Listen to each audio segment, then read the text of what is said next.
हो गया मैम ना। हाँ जी कंप्लीट हो गया था थैंक रियलिस्टिक। यू।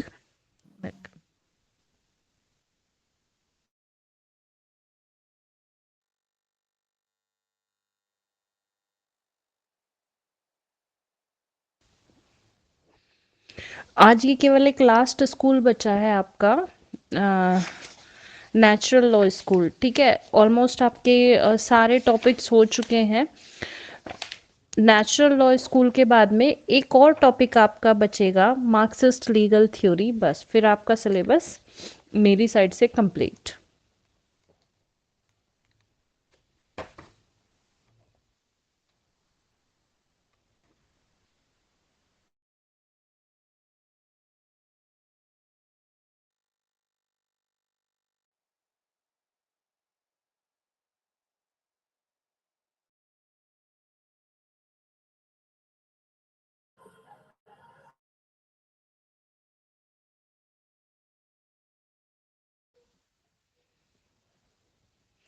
चलिए शुरू करते हैं नेचुरल लॉ स्कूल। देखिए, नेचुरल लॉ स्कूल जो है ये आपका रियलिज्म पे बेस्ड नहीं था। एक्चुअली ये स्कूल आपका डिवाइन लॉ से रिलेटेड है। Natural law school religion, ethics, इन सब से रिलेटेड है। नेचुरल लॉ स्कूल जो है इसको एक्चुअली ना 3 स्टेजेस में हम पढ़ते हैं। पहली स्टेज है इसकी नेचुरल लॉ स्कूल की एंशियंट पीरियड, दूसरा है मिडिवल पीरियड, और तीसरा है द पीरियड ऑफ रेनेसेंस यानी पुनर्जागरण काल। इस तरीके से हम इसको पढ़ेंगे। तो पहले मैं इसका इंट्रो आपको बता देती हूँ कि नेचुरल लॉ स्कूल है क्या। देखो, जो नेचुरल लॉ स्कूल का या नेचुरल लॉ का जो कॉन्सेप्ट है वो अलग अलग राइटर्स ने अलग अलग टाइम पे दिया है। ये जो स्कूल है ये बेसिकली डिवाइन ओरिजिन पे बेस्ड है। मतलब इस स्कूल के जो बिलीवर हैं ये मानते हैं कि जो लॉ है उसका ओरिजिन डिवाइनिटी से आता है, या रिलीजियन से लॉ का ओरिजिन हुआ है, ऐसा ये मानते हैं। अलग अलग जूरिस्ट ने अपनी फिलॉसफी में डिफरेंट तरीके से इसको एक्सप्लेन किया है। कुछ एक्सपोनेंट्स नेचुरल लॉ स्कूल के ऐसे हैं जो ये कहते हैं कि जो नेचुरल लॉ है it is a law which is inherent in the nature of man and is independent of convention, legislation और एनी अदर इंस्टीट्यूशनल डिवाइसेस।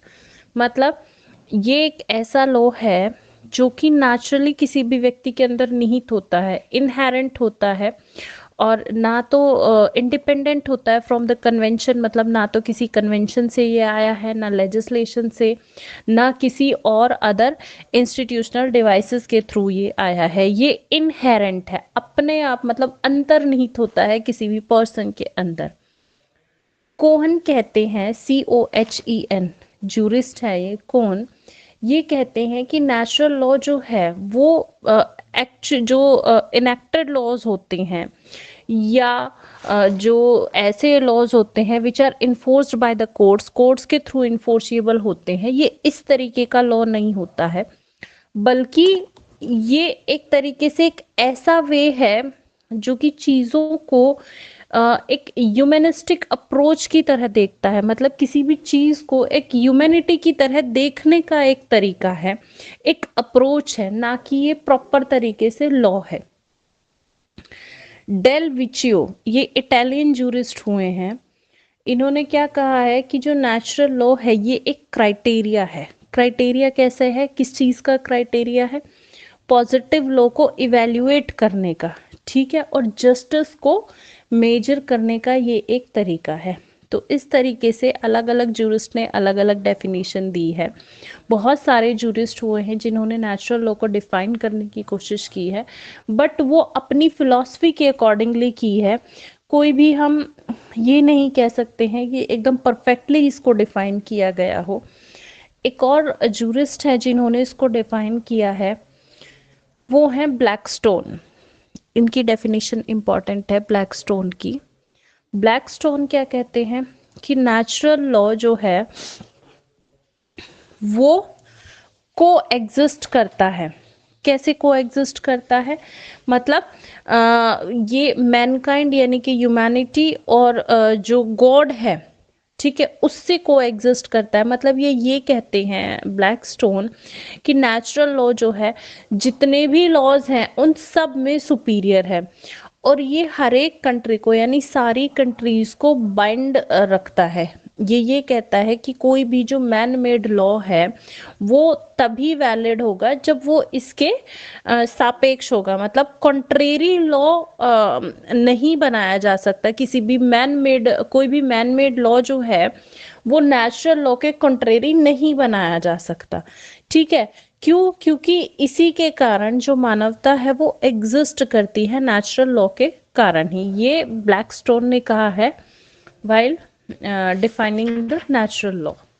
अच्छा, कुछ समझ आ रहा है कि नहीं आ रहा है? हेलो मैम क्वेश्चन इसमें 20 का आएगा या 10 कैसे आएगा, थोड़ा बता दीजिए प्लीज, उससे आपसे क्वेश्चन, हाँ मैं बताती हूँ। क्वेश्चन जो है इसमें 20 मार्क्स का आएगा, ठीक है। शॉर्ट में इससे नहीं पूछा जाता है। अगर शॉर्ट में पूछा जाएगा तो ऐसे आ सकता है कि right a short note on the period of renaissance, ठीक है। इस तरीके से ठीक है जी। पीरियड ऑफ रेनेसेंस से मोस्टली पूछा जाता है शॉर्ट में, वेरी शॉर्ट में। 20 मार्क्स में जो क्वेश्चन पूछा जाता है वो सीधे सीधे पूछा जाता है कि discuss the natural law school, या explain the theories of various jurist of natural law school, इस तरीके से आता है। कभी ठीक है जी। कभी इसमें एक ज्यूरिस्ट है स्टैमलर, उनसे क्वेश्चन पूछ लिया जाता है कि स्टैमलर की थ्योरी को डिफाइन करिए, तो उसमें आपको पूरा वो नेचुरल लॉ ही देना पड़ेगा, क्योंकि उनकी भी थ्योरी बहुत छोटी सी है जो मैं आपको आगे चल के बताऊंगी, ठीक है। ऐसे पूछा जाता है क्वेश्चन इस पे। मैम कोहेन के जी, बाद आपने कौन से जूरिस्ट का नाम लिया था ब्लैकस्टोन से पहले? आपने 3 डेल जूरिस्ट का नाम लिया, डेल कोहेन, हाँ, ब्लैकस्टोन। मैंने डेल विचियो, इटालियन जूरिस्ट हैं कोहेन के बाद, मैम और स्पेल कर उसके देंगे बाद, प्लीज? हाँ जी, DEL, Del Vecchio, yes. VECCHIO, Del Vecchio. Thank you. और उसके बाद है ब्लैकस्टोन, ठीक है। अच्छा, अब आते हैं main characteristics of natural law. Natural law के मेन कैरेक्टरिस्टिक्स या चीफ कैरेक्टरिस्टिक्स कौन कौन से हैं, इसकी विशेषताएं क्या है नेचुरल लॉ की? तो देखिए, नेचुरल लॉ जो है सबसे पहले ये एक प्रायर मेथड है जो कि एम्पेरिकल मेथड से अलग है, ठीक है। एम्पेरिकल मेथड क्या होता है? एम्पेरिकल मेथड साइंटिफिक मेथड होता है, जिसके जो कि लॉ को बताता है कि लॉ क्या है। लॉ एक सिस्टमैटिक अरेंजमेंट ऑफ कोड्स है, ठीक है। तो ये जो है नेचुरल लॉ स्कूल, ये एम्पेरिकल मेथड से बिल्कुल डिफरेंट है। नेचुरल लॉ स्कूल जो है वो एक्चुअली बिना किसी इंक्वायरी के या बिना किसी ऑब्जर्वेशन की चीज़ों को एक्सेप्ट करता है, कंक्लूजन पे निकल आता है। जबकि एम्पेरिकल मेथड में क्या होता है? एम्पेरिकल मेथड में आप किसी भी सब्जेक्ट मैटर के कारणों को ढूंढते हैं कि भाई ये जो चीज़ें हैं ये क्यों हो रही हैं, कैसे हो रही है, रीजंस ढूंढते हो। इसलिए natural law school is different from the, या natural law school method is different from the empirical method. दूसरी विशेषता क्या है इसकी कि ये जो है ना नेचुरल लॉ, ये फिजिकल लॉ, ये जो नेचुरल लॉ जो है ये बेसिकली मोरल आइडियल्स पर बेस्ड होता है। मोरल आइडियल्स भी कैसे? जो कि यूनिवर्सली एप्लीकेबल होते हैं हर एक जगह पे और हर एक समय पे, ठीक है। जो अलग लॉज होते हैं यानी कि मैन मेड लॉज जो होते हैं,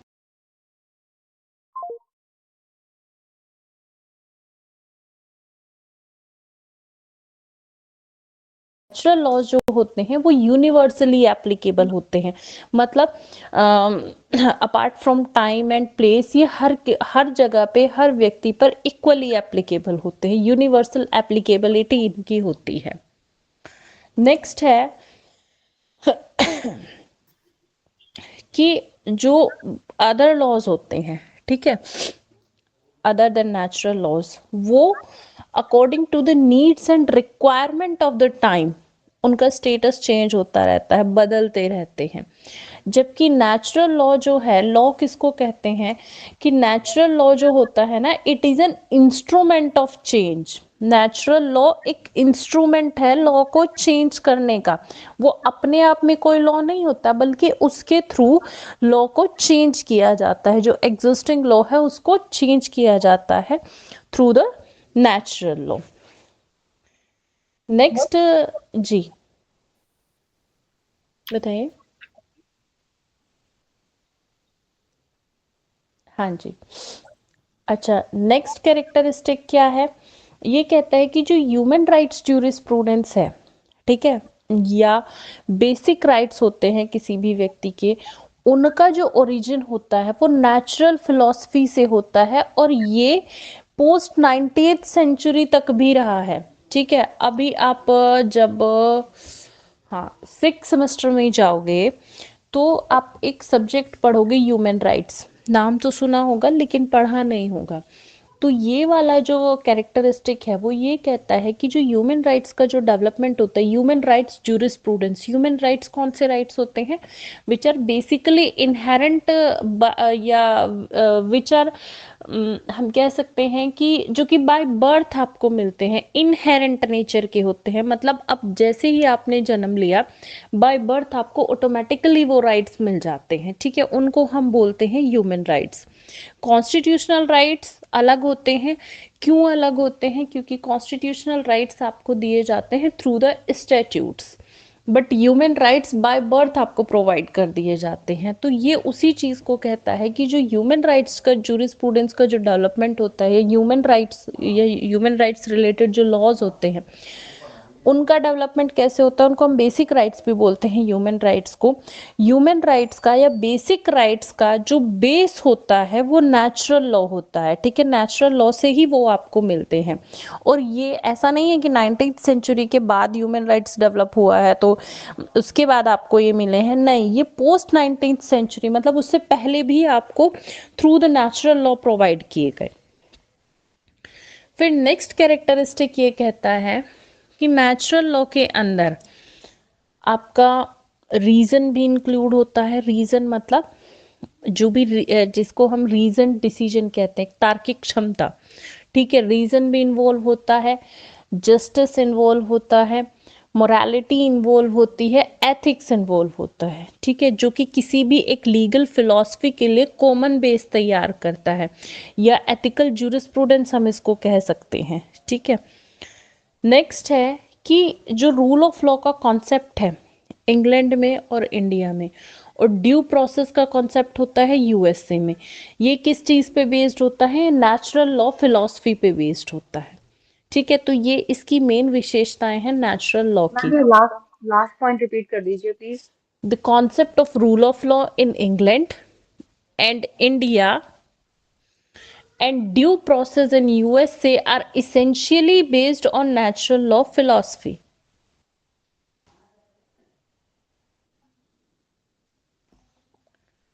ठीक है,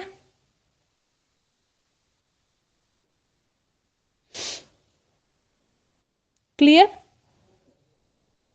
थैंक यू मैम। अच्छा, उसके बाद नेक्स्ट आता है कि जो नेचुरल लॉ है it is distinguished from other laws. अन्य जो लॉज होते हैं उनसे बिल्कुल अलग होता है। कैसे अलग होता है? कि एक तो नेचुरल लॉ जो होता है वो इटर्नल होता है। ठीक है,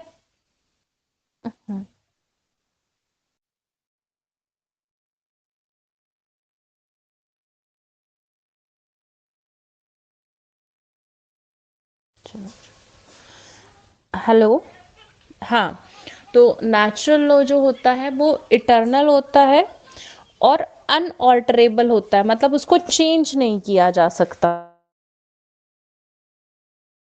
ठीक है, हम उसको चेंज नहीं कर सकते हैं, वो इटर्नल होता है, मतलब ऑल्ट्रेशन नहीं किया जा सकता है। जबकि जो अदर लॉज होते हैं उनमें चेंजेस और ऑल्ट्रेशंस हो जाते हैं। नेचुरल लॉ के अंदर कोई चेंजेस या ऑल्ट्रेशन नहीं होते हैं। अच्छा, रहने देते हैं। अच्छा, नेचुरल लॉ कभी भी किसी भी व्यक्ति के द्वारा नहीं बनाए जाते, मैन मेड लॉज नहीं होते हैं, बल्कि ये डिस्कवर किए जाते हैं पर्सन्स के थ्रू। जबकि जो अदर लॉज होते हैं वो क्रिएट किए जाते हैं, इवॉल्व किए जाते हैं, मॉडिफाई किए जाते हैं या ऑल्टर्ड किए जाते हैं किसी भी पर्सन के थ्रू। ठीक है। तीसरा डिफरेंस क्या होता है कि नेचुरल लॉज किसी भी एक्सटर्नल एजेंसी के थ्रू इन्फोर्स नहीं किए जा सकते, जैसे कि जो अदर लॉज होते हैं।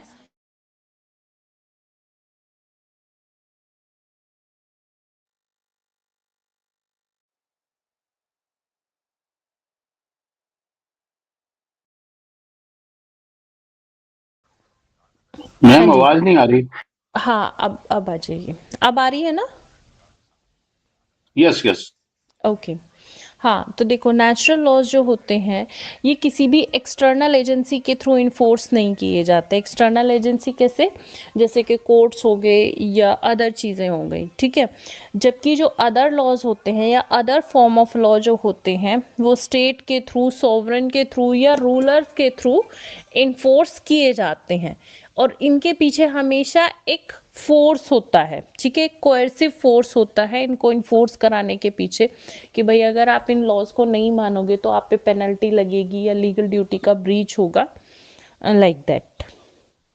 फिर नेक्स्ट जो है, नेचुरल लॉ लेजिस्लेशन के थ्रू प्रोमलगेट नहीं किए जाते। ये क्या होता है? ये एक आउटकम होता है। ये जो फिलोसफर्स हैं, प्रॉफिट्स हैं या सेंट्स हैं, ठीक है, संत हैं, उनकी प्रीचिंग का ये आउटकम होता है। उनकी प्रीचिंग के थ्रू ये निकल के आते हैं, लेजिस्लेशन के थ्रू नहीं बनाए जाते हैं। इसलिए हम इनको कह सकते हैं कि हायर फॉर्म ऑफ लॉ होते हैं, जिसमें कि जितने भी मैन मेड लॉज होते हैं वो उन सब की, वो हर एक फॉर्म, जो मैन मेड लॉज की जितनी भी फॉर्म है वो सबके सब इनके अंदर निहित हो जाते हैं नेचुरल लॉ के अंदर। नेचुरल लॉ कभी भी इसका कोई रिटन कोड नहीं है, ठीक है, फॉर्मल रिटन कोड नहीं है। जैसे कि हम अदर लॉज का देखते हैं कि कॉन्स्टिट्यूशनल लॉ है तो लिखा हुआ है, डॉक्यूमेंट्री फॉर्म में है, कॉन्ट्रैक्ट एक्ट है तो कोडिफाइड फॉर्म में है। तो इस तरीके से ये किसी भी रिटन कोड की कोई भी फॉर्मल रिटन कोड इनका नहीं होता है, और इनके वायलेशन पे कोई पेनल्टी भी नहीं होती है। जैसे कि अदर रूल्स के वायलेशन पे होती है, वैसे इनके पे कोई भी पेनल्टी नहीं होती है। तो अब अगर मैं इन शॉर्ट कहूँ, नेचुरल लॉ जो होते हैं वो मॉरल प्रिंसिपल्स इनके अंदर इंक्लूड होता है, ठीक है, मतलब हाई मॉरल्स इंक्लूड इनके अंदर होता है नेचुरल लॉज के अंदर। अब उसके बाद नेक्स्ट आते हैं हिस्टोरिकल इवोल्यूशन। नेचुरल लॉ जो थ्योरी है उसका इवोल्यूशन कैसे हुआ है, कहाँ से ये शुरू हुई है या किस तरीके से ये डेवलप हुई है।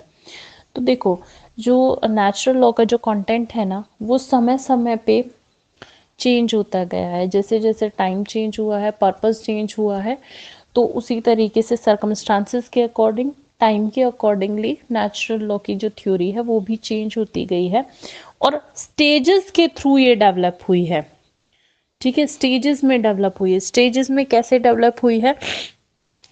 सबसे पहले आता है एंशियंट पीरियड, ठीक है, या एंशियंट स्टेज हम जिसको कह सकते हैं। एंशियंट पीरियड में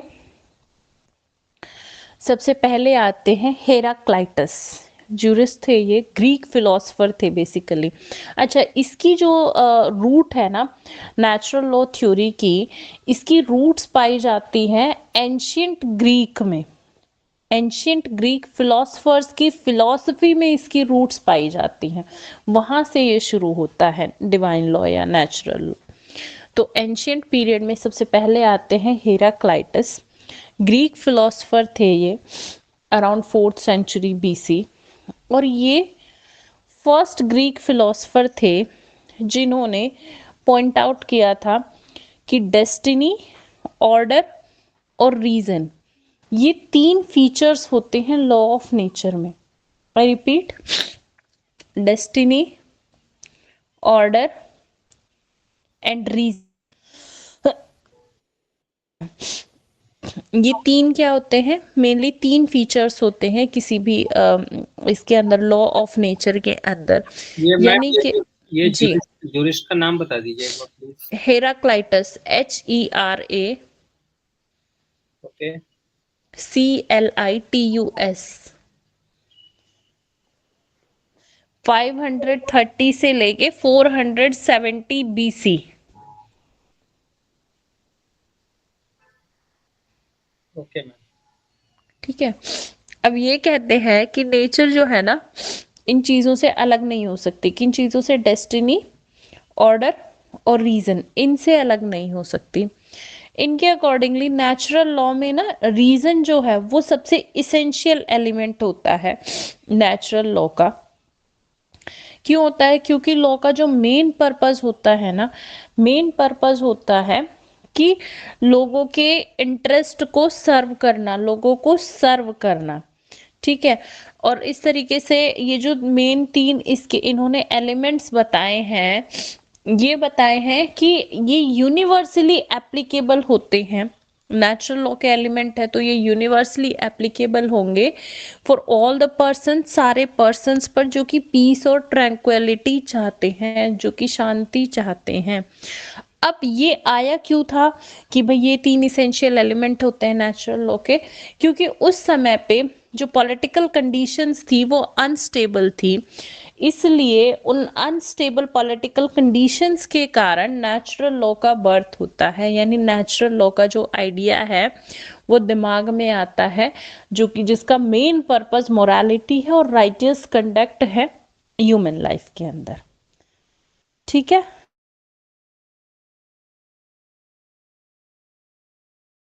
समझ में आ गए हेराक्लाइटस? ये मैडम ये जो पॉलिटिकल अनस्टेबिलिटी आपने बोला, तो ये जैसे हाँ जी, राजाओं का राज होता था इसी वजह से इसको बोलते थे। हाँ जी, हाँ जी, बिल्कुल बिल्कुल, राजाओं का राज होता था, अपनी मनमर्जी चलाते थे वो। ठीक है, उल्टे सीधे वो चलाते थे, ऑर्डर पास करते थे। तो वहां से इसका बर्थ हुआ है कि भाई आप भी, जो राजा भी जो है वो इस तरीके के आदेश नहीं दे सकता जो कि नेचुरल लॉ के अगेंस्ट हो। मतलब नेचुरल लॉ का कॉन्सेप्ट उसी समय पे इमर्ज हुआ था। फिर नेक्स्ट आता है सोक्रेटिस, सुकरात, नाम सुना होगा आपने। 470 से, हाँ जी, हाँ जी। Okay ma'am. है ना, ओके, 470 से 399 BC। ठीक है, ये भी बहुत जाने माने स्टोइक फिलोसफर थे एंशियंट टाइम में, सोक्रेटिस। अब इन्होंने जो कहा है, सुकरात ने क्या कहा है? इन्होंने कहा है virtue is knowledge and whatever is not virtuous is sin. मतलब वर्च्यू मतलब सद्गुण जो है वही नॉलेज है, और जो भी वर्चुअस नहीं है, ठीक है, सद्गुण जिसके अंदर नहीं है वो पाप है। मतलब उनके अकॉर्डिंगली उन्होंने जस्टिस को दो कैटेगरीज में डिवाइड किया, यानी दो प्रकार का बताया है कि जो न्याय है वो दो तरीके का होता है, नेचुरल जस्टिस और लीगल जस्टिस। ठीक है, नेचुरल जस्टिस जो होता है वो यूनिफॉर्मली एप्लीकेबल होता है हर एक स्थान पर, जबकि लीगल जस्टिस जो होता है वो डिफर कर सकता है from place to place depending on the existing statutory law. क्योंकि लीगल जस्टिस तो जो भी वहां का लॉ होगा, जिस जगह का लॉ होगा उसके अकॉर्डिंग होगा, या जो भी उस स्थान की सोशल कंडीशन होगी उसके अकॉर्डिंगली होगा। यानी ये एक वेरिएबल कंटेंट है जो कि according to the time and place change होता रहता है लॉ। ठीक है, तो ये क्या कहते हैं कि जो नेचुरल लॉ है, it is a species of law which is universal and immutable and uniformly applicable to all the persons at all the places and times। मतलब सोक्रेटिस ये कहते हैं कि जो नेचुरल लॉ है ये लॉ की ही एक स्पीशीज है, एक जाति है, एक प्रजाति है लॉ की ही, जो कि यूनिवर्सल होता है, इम्यूटेबल होता है, यूनिफॉर्मली एप्लीकेबल होता है हर एक पर्सन पे, हर एक स्थान पे और हर एक समय पे। ठीक है, इस तरीके से जो सुकरात हुए हैं यानी सोक्रेटिस हैं, उन्होंने अथॉरिटी ऑफ पॉजिटिव लॉ को डिनाई नहीं किया है, बल्कि उन्होंने क्या किया है, उन्होंने नेचुरल लॉ की नेसेसिटी को प्लीड किया है कि भाई सिक्योरिटी और स्टेबिलिटी के लिए नेचुरल लॉ होना भी जरूरी है। वो ये नहीं कहते हैं कि भाई कोई लीगल वो नहीं होना चाहिए, मैन मेड लॉ नहीं होना चाहिए, नहीं ऐसा नहीं कहते हैं। वो कहते हैं कि एग्जिस्टिंग पॉजिटिव लॉ भी होना चाहिए, एग्जिस्टिंग लॉ भी होना चाहिए which is made by the state, लेकिन उसके साथ साथ किसी भी कम्युनिटी की स्टेबिलिटी बनाने के लिए या कम्युनिटी को सिक्योरिटी प्रोवाइड करने के लिए साथ साथ नेचुरल लॉ भी एग्जिस्ट करना चाहिए। ठीक है, समझ में आ गई सुकरात की theory? Yes ma'am. Yes ma'am. Okay, उसके बाद नेक्स्ट है प्लेटो। प्लेटो प्लेटो आते हैं 437 से लेके 347 बीसी। प्लेटो 437 से लेके 347 बीसी। सोक्रेटिस जो थे वो प्लेटो के डिसाइपल थे, ठीक है, सॉरी, प्लेटो सोक्रेटिस के डिसाइपल थे, और उन्होंने उनकी फिलॉसफी को आगे फर्दर एक्सपेंड किया। उन्होंने क्या किया कि नेचुरल लॉ को आगे बढ़ाते हुए कॉन्सेप्ट ऑफ आइडियल स्टेट दिया, जिसको इन्होंने नाम दिया रिपब्लिक। ठीक है, नेचुरल लॉ फिलॉसफी को उन्होंने अपने आइडियल स्टेट के कॉन्सेप्ट के थ्रू नाम दिया रिपब्लिक। ये क्या कहते हैं प्लेटो? ये कहते हैं कि केवल इंटेलिजेंट और जो वर्दी पर्सन है वही किंग होना चाहिए। ओनली इंटेलिजिबल एंड वर्दी पर्सन शुड बी किंग, बाकी और कोई नहीं होना चाहिए। जो दिमाग वाला है और वर्दी है उसी को ही राजा होना चाहिए। क्यों होना चाहिए? वो ये कहते हैं कि भाई जो जस्टिस है ना वो लाई करता है रीजन पर और विजडम पर, ठीक है, आपकी बुद्धि पर और रीजन पर डिपेंड करता है। इसलिए अपनी रिपब्लिक में उन्होंने बोला है या एम्फेसाइज किया है परफेक्ट डिवीजन ऑफ लेबर पर। परफेक्ट डिवीजन ऑफ लेबर पर कैसे? कि हर एक पर्सन को वही काम करना चाहिए जो कि उसकी कैपेसिटी के अंदर हो, या दूसरे शब्दों में कहते हैं कि हर एक पर्सन को अपने काम से मतलब होना चाहिए, अननेसेसरीली दूसरे के काम में दखल अंदाजी नहीं करना चाहिए। एक अप्रोप्रिएट डिवीजन होना चाहिए, और राजा भी जो है, राजा भी उनमें से ऐसा चुना जाना चाहिए जिसके पास बुद्धि हो, ठीक है, कैपेसिटी हो जिसके पास, और जिसके पास विजडम हो कि वो न्याय कर सके, वर्दी हो जो पर्सन, इंटेलिजेंट हो, ठीक है, इस तरीके का राजा होना चाहिए। और फिर ये आगे कहते हैं कि जो लॉ है ना, परफेक्ट लॉ वही होगा जो कि इसके अकॉर्डिंगली बनाया जाएगा। इसके अकॉर्डिंगली कैसे? कि उसके अंदर भी नेचुरल लॉ भी इन्वॉल्व रहेगा और परफेक्शन के अकॉर्डिंगली जो डिवीजन ऑफ लेबर है वो होगा। समझ में आ रहा है इनका? हाँ जी। ओके, नेक्स्ट आते हैं एरिस्टोटल यानी अरस्तु। 384 से लेके 322 बीसी। 384 से लेके 322 बीसी। अब अरस्तु ने क्या किया? एक्चुअली जो स्टोइक्स थे उन्होंने नेचुरल लॉ के स्कोप को थोड़ा बढ़ा दिया। अरस्तु आते हैं फिर उसके बाद में। अरस्तु ने सबसे ज्यादा लॉजिकल इंटरप्रिटेशन की है नेचुरल लॉ थ्योरी की। कैसे की है? ये कहते हैं कि जो पर्सन है या मैन है, व्यक्ति है, वो पार्ट ऑफ नेचर होता है, ठीक है। पार्ट ऑफ नेचर कैसे होता है? दो तरीके से होता है। सबसे पहले एक तो वो क्रिएशन ऑफ गॉड है, भाई ईश्वर ने ही व्यक्ति को बनाया है। दूसरा, ही पजेसेस इंसाइट एंड रीजन, उसके पास एक इंसाइट और एक रीजन होता है, ठीक है, जिसके बल पे वो क्या करता है? एक्शंस लेता है, ठीक। तो ये कहते हैं कि जो नेचुरल लॉ है वो क्या है? It is a reason unaffected by desires. ये एक ऐसा तर्क है जो कि डिजायर से अफेक्टेड नहीं होता है। इसके अंदर बेसिक प्रिंसिपल्स इन्वॉल्व होते हैं। बेसिक प्रिंसिपल कौन से? जस्टिस एंड मोरालिटी इन्वॉल्व होते हैं, जो कि यूनिवर्सली इंडिपेंडेंट होते हैं टाइम एंड प्लेस से, यानी कि यूनिवर्सली एप्लीकेबल होते हैं।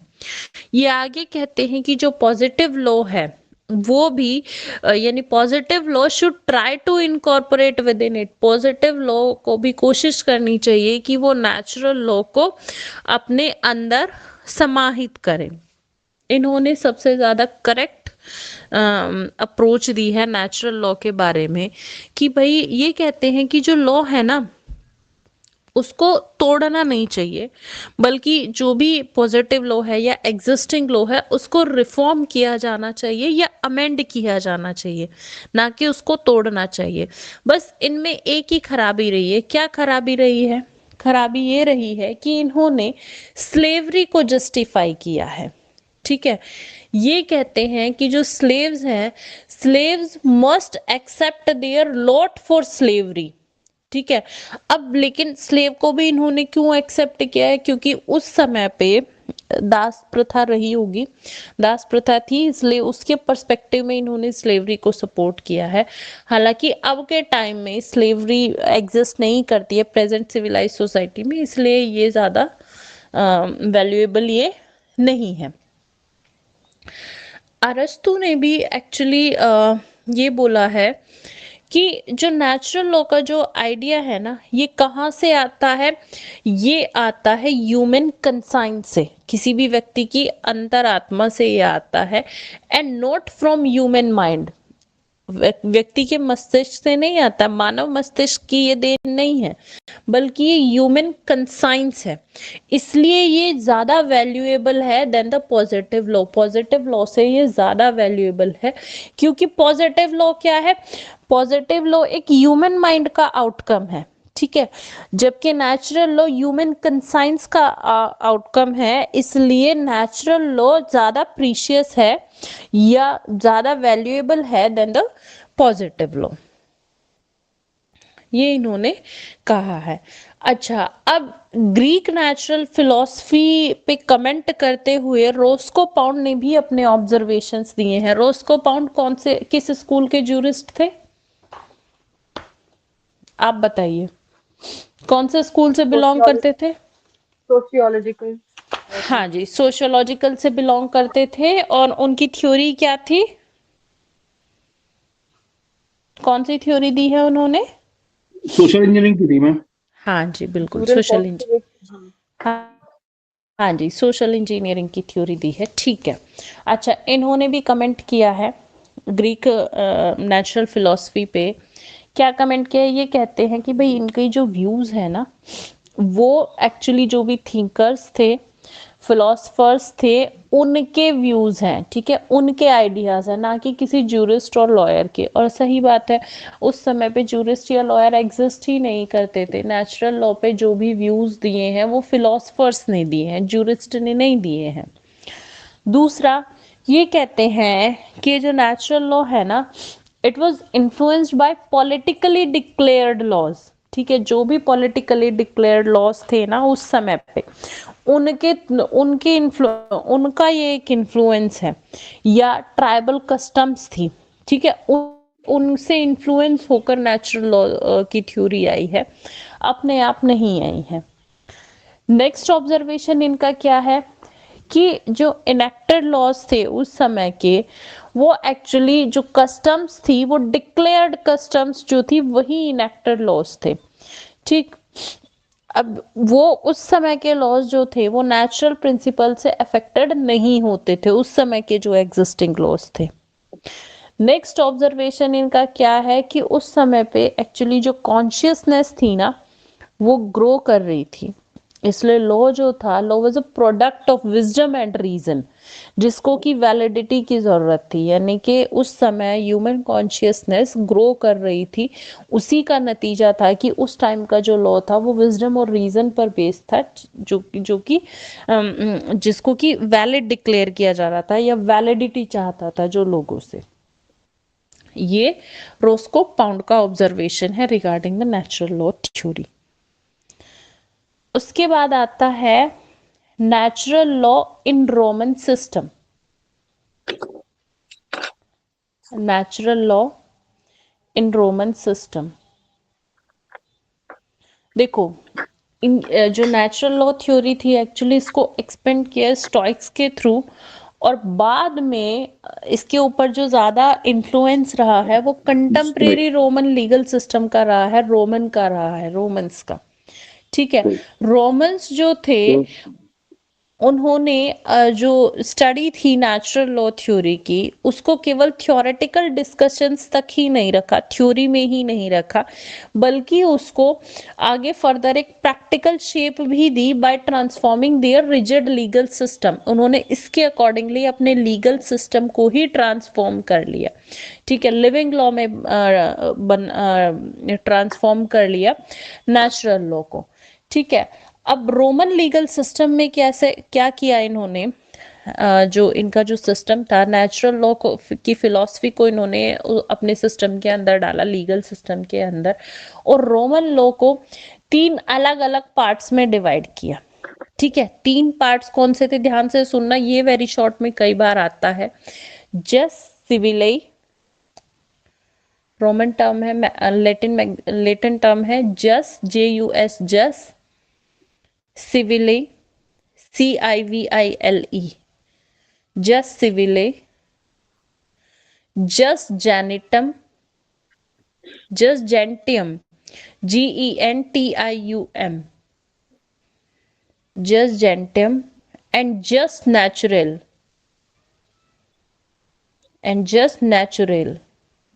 NATURALE। ठीक है, 3 पार्ट में इन्होंने अपने लीगल सिस्टम को डिवाइड किया। जस्ट सिविल का क्या था, इसका मतलब होता है सिविल लॉ, सिविल लॉ। ठीक है, इनका जो ये जस्ट सिविल था ये केवल और केवल रोमन सिटीजन्स पर ही एप्लीकेबल होता था। ठीक है, जस्ट सिविल केवल रोमन सिटीजन्स पर एप्लीकेबल। जस्ट जेंटियम ये Roman citizen as well as the foreigners दोनों पे एप्लीकेबल होता था।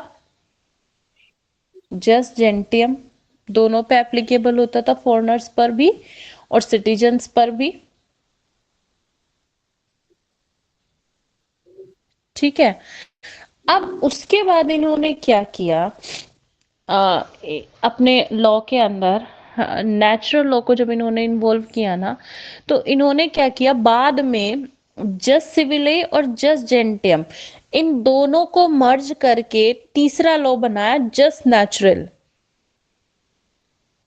ठीक है, ये जो जस्ट नेचुरल था ये रोमन सिटीजन्स के साथ साथ मतलब हर एक पर्सन पे एप्लीकेबल इन्होंने कर दिया, except few categories of person, केवल कुछ लोगों को ही छोड़ा। बाकी इन्होंने क्या किया, अगर मैं सीधे शब्दों में इसको कहूं तो एक यूनिफॉर्म लॉ बना दिया जो कि हर किसी पे एप्लीकेबल हुआ, उसको इन्होंने नाम दिया जस्ट नेचुरल।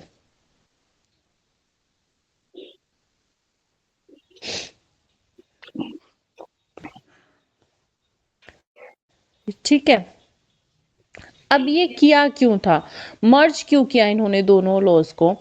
एक्चुअली जो रोमन लॉयर्स थे और जो उस टाइम के जो जजेस थे, मैजिस्ट्रेट्स थे, वो अपने आप को परेशान नहीं करना चाहते थे और ना ही वो कॉन्फ्लिक्शन चाहते थे पॉजिटिव लॉ और नेचुरल लॉ में। इसलिए उन सब ने क्या किया कि क्योंकि नेचुरल लॉ को इन्होंने सुपीरियर माना पॉजिटिव लॉ से, इस वजह से इन्होंने क्या किया, इस कॉन्फ्लिक्शन को दूर करने के लिए, ठीक है, इन्होंने क्या किया कि दोनों लॉज को एक साथ मर्ज करवा दिया ताकि कोई भी कॉन्फ्लिक्शन अराइज ना हो। और अगर पॉजिटिव लॉ या नेचुरल लॉ के बीच में कोई कॉन्फ्लिक्शन आता भी है तो जो नेचुरल लॉ है वो प्रिवेल करे। ठीक है, ये इस तरीके का इन्होंने रोम में सिस्टम बना दिया, लीगल सिस्टम बना दिया, जिसमें कि अंदर सबसे पहले एक्चुअली रोम में सबसे पहले नेचुरल लॉ को अपने लीगल सिस्टम के अंदर इन्वॉल्व किया गया। ठीक है, समझ आया? Yes ma'am. ओके। अब वहां पे जो मेन रोमन जूरिस्ट थे वो हुए हैं सिसरो, 106 से लेके 43 बीसी। सिसरो ये लॉयर थे, ठीक है। और इनका जो फेमस वर्क रहा है वो था De Legibus. De Legibus, DED Legibus, LEGIBUS। अब इन्होंने नेचुरल लॉ को कैसे एक्सप्लेन किया है? नेचुरल लॉ को एक्सप्लेन करते हुए इन्होंने क्या कहा है कि true law is right reason in agreement with nature. मतलब जो ट्रू लॉ होता है ना वो नेचर के साथ एक सही एग्रीमेंट होता है, यूनिवर्सली एप्लीकेबल होता है, अनचेंजेबल होता है और एवरलास्टिंग होता है। सब पे एप्लीकेबल होगा, चेंज नहीं किया जा सकता, और एवरलास्टिंग होगा। और जो भी डिफरेंट लॉज हैं रोम्स में या एथेंस में, मतलब ये अलग अलग लॉज नहीं होंगे, रोम्स और एथेंस में डिफरेंट लॉज नहीं होंगे, बल्कि एक इटर्नल और अनचेंजेबल हर एक नेशन पे हर एक समय इक्वली एप्लीकेबल होगा नेचुरल लॉ को। और वो कौन सा लॉ होगा? वो होगा नेचुरल लॉ। ठीक है, ये सिसरो ने कहा है। मैं एक बार रिपीट कर दीजिए इनको जरा। हाँ जी, रिपीट कर देती हूँ। True law is right reason, true law is right reason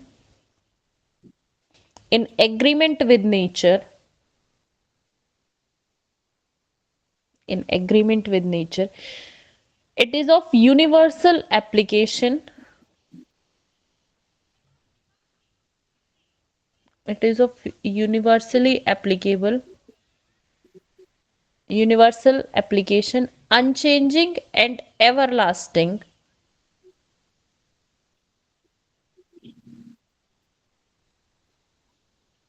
unchanging and everlasting,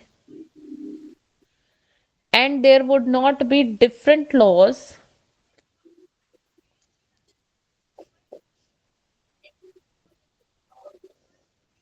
and there would not be different laws at Rome and at Athens,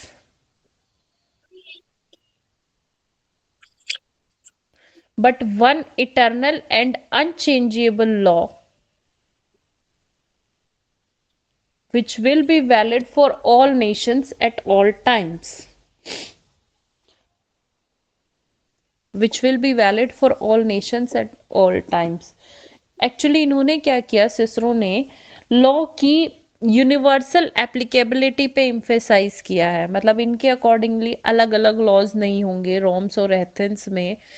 हर एक समय पे मतलब हर एक नेशन के अंदर एक ही लॉ होगा, एक ही तरीके का लॉ होगा जो कि जिसकी यूनिवर्सली एप्लीकेबिलिटी होगी, जिसको चेंज नहीं किया जा सकता, सब पे इक्वली एप्लीकेबल होगा।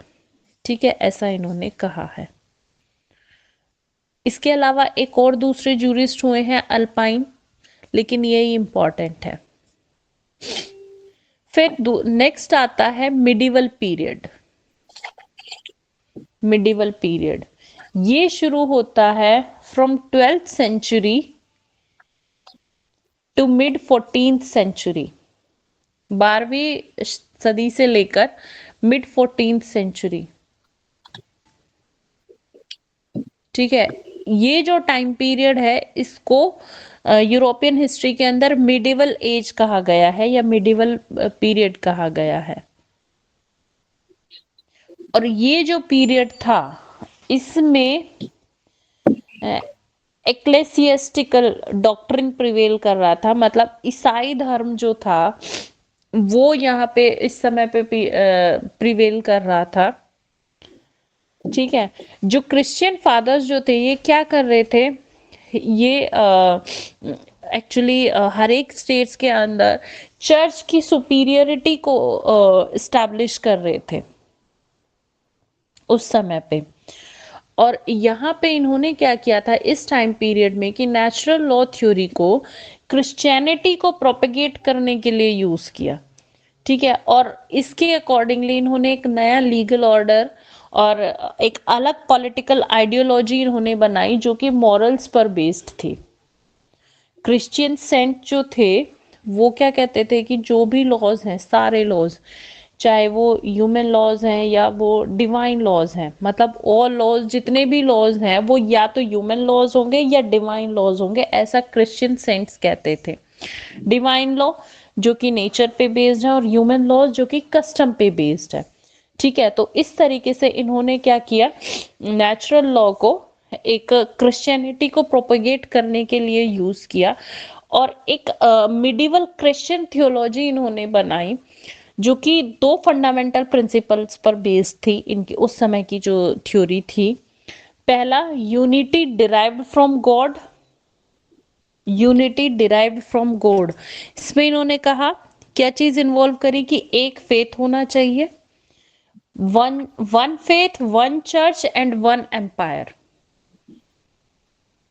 ठीक है, एक ही तरीके का विश्वास, एक ही चर्च होना चाहिए और एक ही एम्पायर होना चाहिए। दूसरा, सुप्रीमेसी ऑफ लॉ, लॉ की सुप्रीमेसी होनी चाहिए, सुप्रीमेसी ऑफ लॉ। लॉ कौन सा, दोनों तरीके का, डिवाइन या मैन मेड। ठीक है, क्यों क्यों सुप्रीमेसी होनी चाहिए, because it is a part of unity of universe.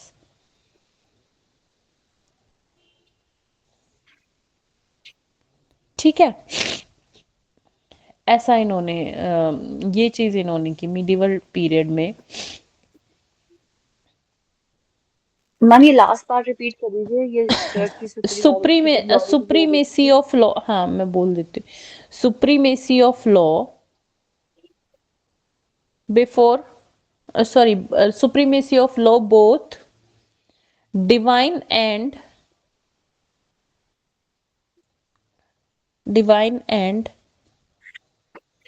man made as a part of unity of universe।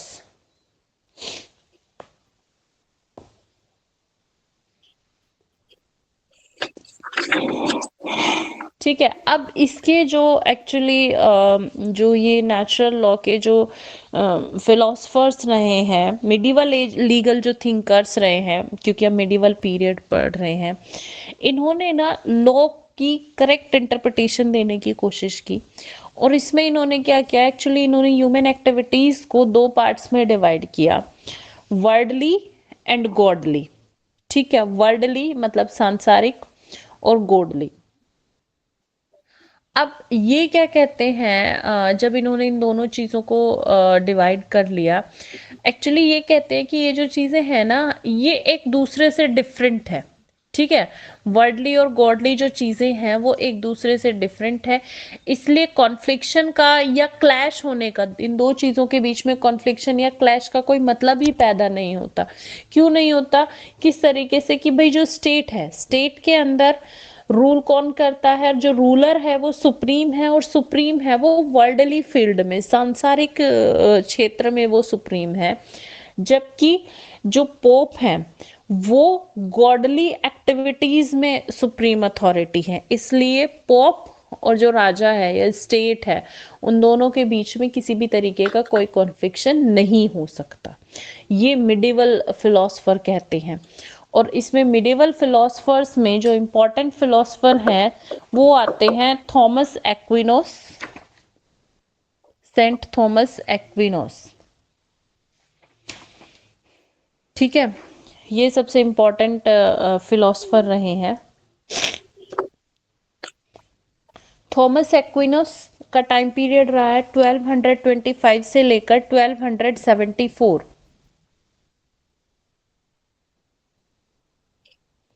1225 से लेकर 1274। ठीक है, ये नेचुरल लॉ के रिप्रेजेंटेटिव थे उस समय पे, मिडिवल टाइम पीरियड पे। ये कहते हैं कि जो सोशल ऑर्गेनाइजेशन है और स्टेट्स हैं, ये एक नेचुरल फिनोमिना है, ये एक नेचुरल फिनोमिना है।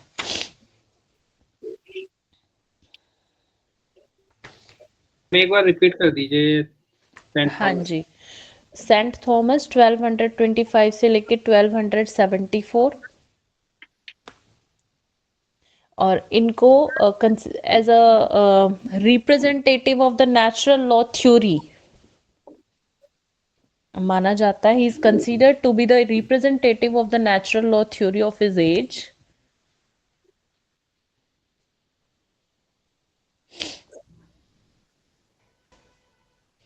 अच्छा, ये कहते हैं कि भाई जो स्टेट है और सोशल ऑर्गेनाइजेशन है वो एक नेचुरल फिनोमिना है।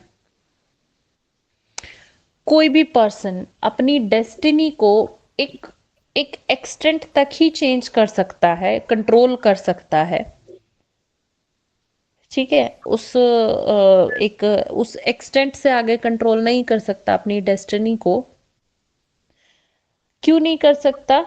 बट बिकॉज कुछ बेसिक इम्पल्सेस हैं, उनके कारण नहीं कर सकता। बेसिक इम्पल्सेस कैसे? जैसे इम्पल्स ऑफ सेल्फ प्रिजर्वेशन, ठीक है, उसको अपने आप को बचाना भी है, अपनी स्पीशीज का रिप्रोडक्शन भी करना है, अपने बच्चों को की ब्रिंगिंग अप भी करनी है, ठीक है, तो अपने फ्यूचर को भी इम्प्रूव करना है। तो इन सारी चीज़ों के कारण उसकी वो अपनी डेस्टिनी को केवल एक एक्सटेंट तक ही चेंज कर सकता है, उससे आगे वो नहीं कर सकता। अब इन्होंने लॉ को डिफाइन किया है as an ordinance of reason for the common good made by him who has the care of the community and promulgated through reason. मतलब इन्होंने लॉ को ये कहा है कि लॉ जो है एक ऑर्डिनेंस है, ऑर्डिनेंस ऑफ रीजन है, ठीक है, जिससे कि कॉमन गुड किया जा सके, मतलब एक अच्छाई प्रदान की जा सके, जिसके कारण कम्युनिटी की केयर हो सके और रीजंस के थ्रू प्रोमलगेट किया जा सके, ये इन्होंने कहा। मतलब ये कहते हैं कि जो लॉ का जो प्राइमरी कॉन्सेप्ट है वो क्या है कि अच्छाई होनी चाहिए, गुड शुड बी डन, अच्छाई होनी चाहिए, और जो बुराई है उसका अंत होना चाहिए, इसलिए इन्होंने ऐसा बोला है। मतलब उनका मेन जो कॉन्सेप्ट है वो ये है कि अच्छाई होनी चाहिए, good should be done and an evil be avoided, बुराई का अंत होना चाहिए, ठीक है। तो इस तरीके से लोगों की जो एक्टिविटी है वो ऐसी होनी चाहिए जिससे कि उनके सर्वाइवल को इंश्योर किया जा सके, कंटिन्यूटी आ सके और परफेक्शन हो सके। अब थॉमस एक्विनोस ने लॉ को एक्चुअली 4 पार्ट में डिवाइड किया है, क्लासिफाइड किया है लॉ को इन्होंने। पहला है law of God, law of God या एक्सटर्नल लॉ। दूसरा है natural law, natural law which is revealed through the reason of man, ठीक है, व्यक्ति की तार्किक क्षमता से जो रिवील होता है। तीसरा है लॉ ऑफ स्क्रिप्चर्स या डिवाइन लॉ, ठीक है, और फोर्थ है ह्यूमन लॉज, ह्यूमन लॉज।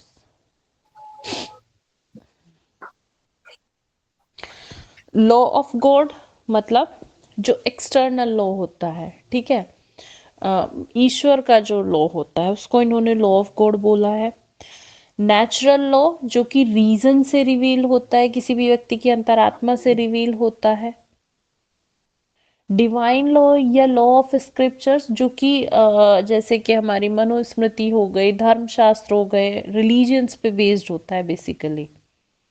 और ह्यूमन लॉज जो कि पॉजिटिव लॉ होता है, यानी एग्जिस्टिंग लॉ होता है या मैन मेड लॉ होता है, उसको हम बोलते हैं ह्यूमन लॉज। यानी कि नेचुरल लॉ जो है it is a part of divine law, divine law का एक पार्ट है नेचुरल लॉ, डिवाइन लॉ का एक पार्ट है नेचुरल लॉ, ठीक है। तो इस तरीके से इन्होंने 4 पार्ट में डिवाइड किया है और ये कहा है कि ये जो लॉज हैं उनको हमेशा अपनी लिमिट के अंदर रहना चाहिए, अपनी सीमाओं में रहना चाहिए। ठीक है, अब ये हो गई आपकी सेंट थॉमस एक्विनोस की थ्योरी। उसके बाद नेक्स्ट आता है पीरियड ऑफ रेनेसेंस, पुनर्जागरण काल। ठीक है, द पीरियड ऑफ रेनेसेंस, पुनर्जागरण काल, इसको पढ़ेंगे हम नेक्स्ट वाली क्लास में। ठीक है, मैम आपने जो आज सिखाया है इसे के नोट्स शेयर कर देंगे, क्योंकि कॉलेज के नोट्स में ये सब अवेलेबल नहीं है। आपके पास बुक है? मैंने बुक अवेलेबल नहीं है, रेगुलर नोट्स से ही हो जाएगा। कोई बात नहीं, आप प्रांश पे की बुक को कंसीडर कर लेना।